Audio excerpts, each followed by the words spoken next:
Jalan-jalan naik ATV seru juga loh Besti.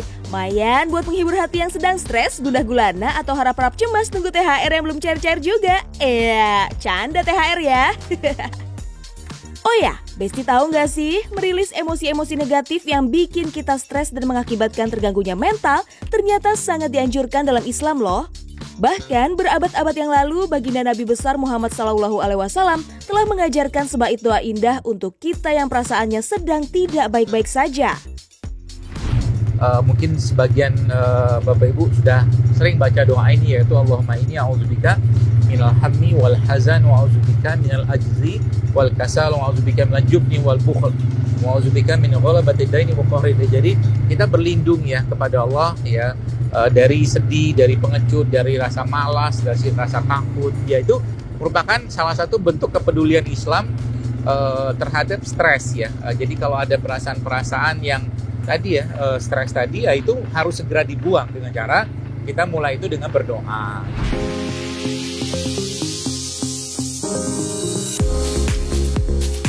Besti, namanya hidup ya, masalah datang silih berganti. Nah, masalah yang ditumpuk-tumpuk tanpa solusi bisa jadi penyakit loh, baik penyakit mental maupun fisik. Kita tahu beberapa waktu lalu kita dikejutkan dengan berita seorang ibu yang terkenal soleha dan baik hati mencoba membunuh darah dagingnya sendiri. Duh, sedih banget ya mendengar berita seperti ini. Sepertinya korban mengalami masalah pelik dan tidak ada support system yang membantu mengatasi permasalahan hidupnya. Semoga kedepannya nggak ada lagi ya sob kasus-kasus begini. Nah, belajar dari kasus di atas, kita harus bisa mengolah stres dengan benar. Stres sendiri merupakan respon tubuh terhadap perubahan lingkungan, baik dalam bentuk respon fisik, mental, atau emosional. Reaksi ini dikenal dengan istilah fight or flight yang menyebabkan denyut jantung meningkat, pernafasan lebih cepat, otot menegang, dan tekanan darah naik. Makanya, orang yang sering mengalami stres rentan mengalami hipertensi. Alhamdulillah, Al-Quran dan hadis adalah sebaik-baiknya panduan solusi dari segala bentuk masalah. Disitulah Al-Quran memberikan pedoman kepada kita semua, dan tentunya Nabi SAW juga mengajarkan kepada kita. Apakah Nabi pernah stres? Pernah. Stres, tapi dalam hal ini bukan stres yang sifatnya kayak kita ya. Mungkin ada orang yang stres kehilangan mobil, stres kehilangan motor, atau stres katakanlah misalkan bermasalah di keluarga yang sifatnya duniawi lah. Itu Nabi tidak seperti itu. Maka dalam Islam atau mungkin Rasulullah SAW mengajarkan kepada kita semua tentang pola penanganan atau manajemen stres tersebut. Ya, pola yang terbaik adalah pola dikembalikan kepada Al-Quran dan Sunnah Nabi SAW. Itu paling topnya itu. Besti, melalui Al-Quran Allah telah mengingatkan hambanya untuk tetap sabar dan kuat dalam menghadapi setiap kesulitan. Melalui Al-Quran pula, Allah menjanjikan bahwa sesungguhnya di balik setiap masalah dan kesulitan akan selalu ada kemudahan. Hal ini tertuang dalam surat Al-Insyirah ayat 5 dan 6. Karena sesungguhnya sesudah kesulitan itu ada kemudahan. Sesungguhnya sesudah kesulitan itu ada kemudahan. Al-Quran itu sebenarnya penghibur ya, atau mungkin ya menghibur diri kita dengan berbagai macam ayat yang ada di dalamnya, atau dengan berbagai macam nada yang ada pada Al-Quran. Itu salah satu contohnya. Atau mungkin sholat juga salah satu caranya ya, yang berkaitan dengan cara memanage stres pada seorang yang muslim ya tentunya dalam hal ini. Atau mungkin juga salah satu manajemen stres itu dengan cara berpuasa ya. Puasa itu memberikan ketenangan bagi orang yang berpuasa, karena dia nggak banyak ngomong, dia nggak banyak melihat sesuatu yang nggak penting, bahkan yang berdosa atau mungkin dilarang Allah kan yang nggak lihat. Itu salah satu cara manajemen stres. Jadi syariat itu sebenarnya adalah dalam rangka menjaga akal, menjaga jiwa, menjaga iman seseorang. Itu yang paling puncak. Lantas, apa pengaruh stres pada kesehatan tubuh? Pertama, stres akan berpengaruh pada sistem syaraf pusat dan endokrin. Sistem saraf pusat paling bertanggung jawab dalam respon stres, mulai dari pertama kali stres muncul sampai hilang.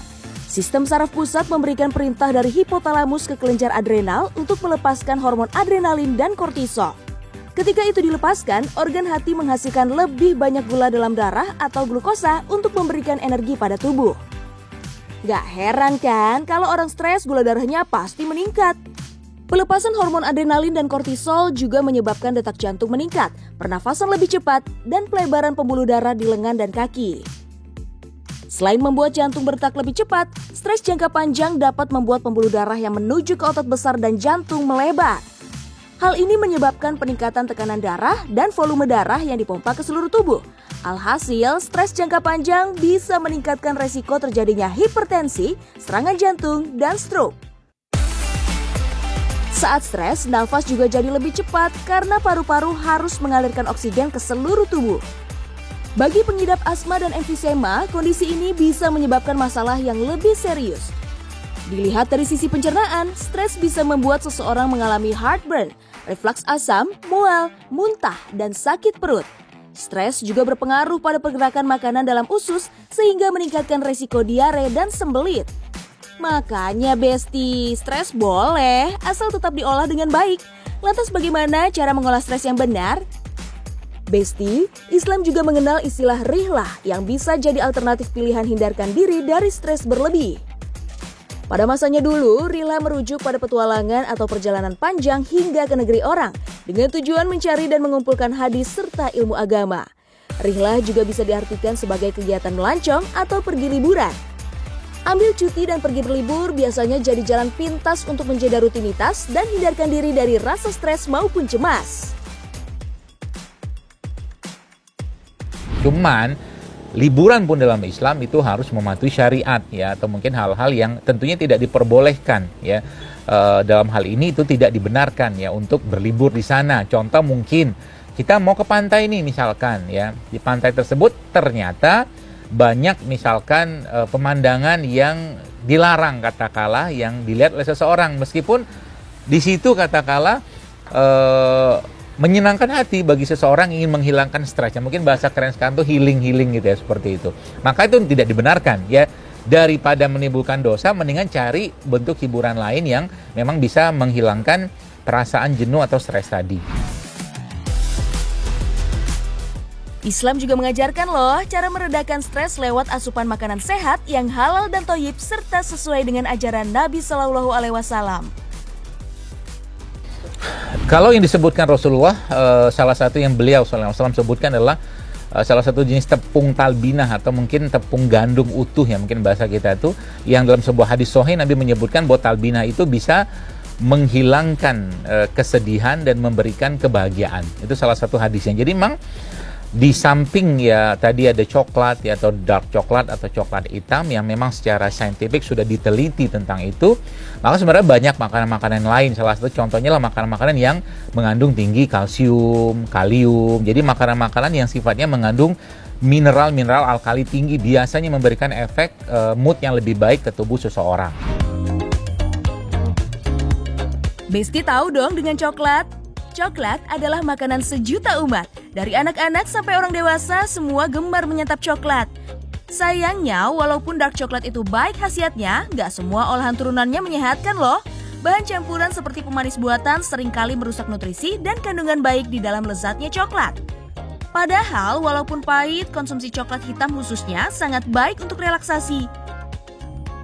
Untuk mengurangi kadar stres, asupan gizi alami dari sayur dan buah-buahan yang berwarna-warni ternyata juga mampu loh memberikan efek bahagia pada mood seseorang. Bikin senang gitu deh, Besti. Oh ya, tertawa juga jadi salah satu cara paling mudah dan alami untuk melepas stres. Tertawa dapat menurunkan hormon penyebab stres serta memicu tubuh melepaskan hormon endorfin yang bikin hati bahagia. Tapi bukan berarti tertawa bisa seenaknya aja. Selain batasan norma, ternyata dalam sudut pandang kesehatan, tertawa yang berlebihan juga bisa berbahaya loh. Saya pernah, waktu saya belajar dulu, guru saya tuh menceritakan tentang ada orang yang ketika dia senang mendapat sesuatu, kemudian dia meresponnya dengan sangat bahagia dan akhirnya orang itu mati mendadak. Ya, seperti itu. Maka dalam Islam, kendalikannya. Kita tidak boleh, bahkan Nabi tidak pernah tertawa terbahak-bahak, nggak pernah disebutkan. Kalaupun Nabi tertawa ya tersenyum, ya tidak berlebihan, apalagi sampai cekakak cekikik dan mengeluarkan suara-suara yang sangat tinggi ketika tertawa. Itu tidak diajarkan dalam agama kita yang mulia, insya Allah.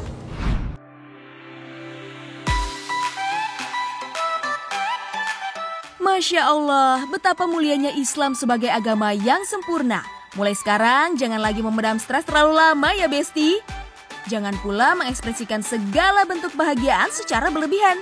Ingat, semua ada porsinya. Sesuatu yang berlebihan sangat tidak dianjurkan.